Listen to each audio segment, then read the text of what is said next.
Olá, sejam muito bem-vindos. Hoje a gente vai mergulhar de cabeça no manual de operações e entender como funciona o gerenciamento de crises policiais. É um mundo de altíssimo risco, sabe? Onde decisões de vida ou morte são tomadas em questão de segundos.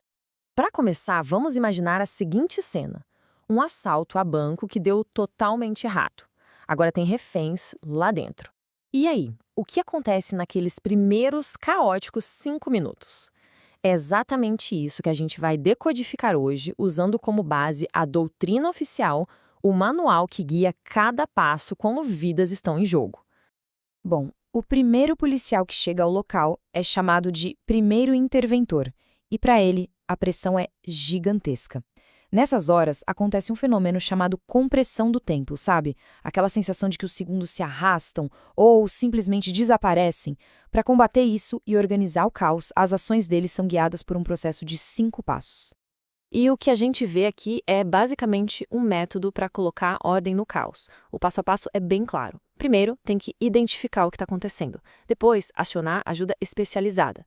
Aí vem duas ações cruciais: conter, para a crise não aumentar, e isolar a área toda. E por fim, manter contato, abrir um primeiro canal de diálogo. Cada passo desses é pensado para estabilizar o cenário e preparar o terreno para os especialistas. Certo.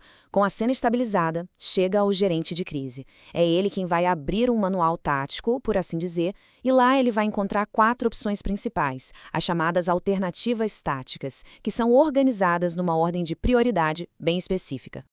Para entender essa ordem, pensem numa pirâmide, só que de cabeça para baixo. A parte mais larga, no topo, é a opção preferida, a que mais se busca, e a pontinha, lá embaixo, é o último recurso.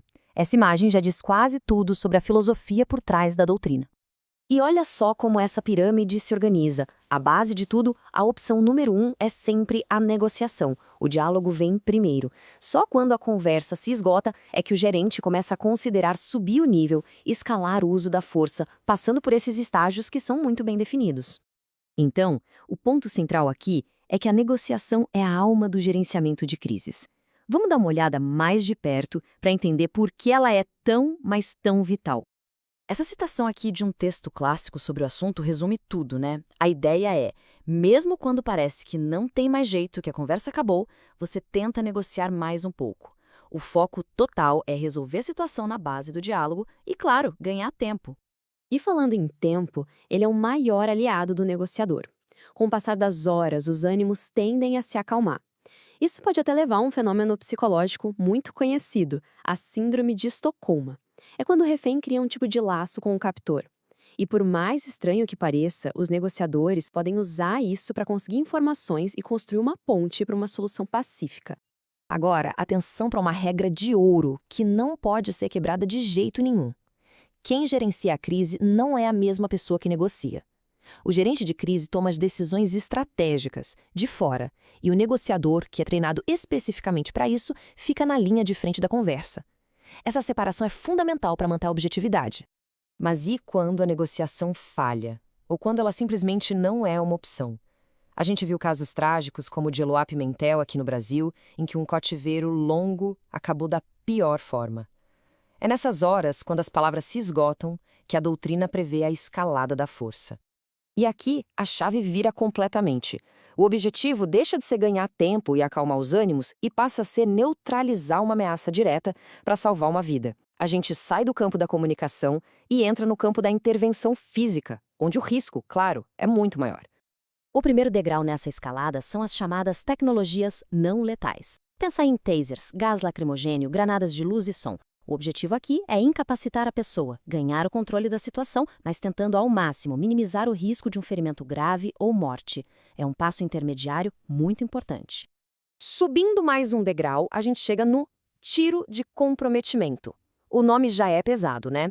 E é exatamente isso. O uso de um atirador de elite, um sniper, para neutralizar a ameaça. É uma decisão extrema, sem volta, que só é tomada quando a vida de um refém está em perigo imediato e não existe outra saída. E, por fim, no topo da escalada, como a alternativa mais arriscada de todas, está a invasão tática. É quando uma equipe de assalto entra com tudo no local da crise.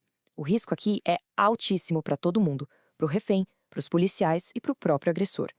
Por isso, essa carta só é usada em cenários extremos, quando absolutamente nenhuma outra opção está na mesa.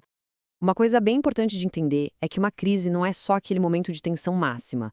Na verdade, ela é um processo, um ciclo, com fases bem distintas. E os profissionais se preparam para todas elas, desde antes da crise estourar até muito tempo depois que ela acaba. Então, o gerenciamento de uma crise não começa quando o telefone toca na delegacia. Ele começa muito antes, na fase de pré-confrontação, com planejamento e muito treino. Depois vem a resposta imediata, que é tudo aquilo que o primeiro interventor faz. A fase de resolução é a execução do plano. E talvez a mais importante, a fase pós-confrontação. É aqui que se analisa o que deu certo, o que deu errado e se aprende as lições que vão preparar a equipe para a próxima vez. É um ciclo que se retroalimenta. No fim das contas, o que a gente vê é toda uma estrutura, todo um manual, criado para dar a um ser humano, um tomador de decisão, a melhor chance possível de salvar vidas no pior cenário que se possa imaginar. É um lembrete bem forte da responsabilidade gigantesca que essas equipes carregam nos ombros.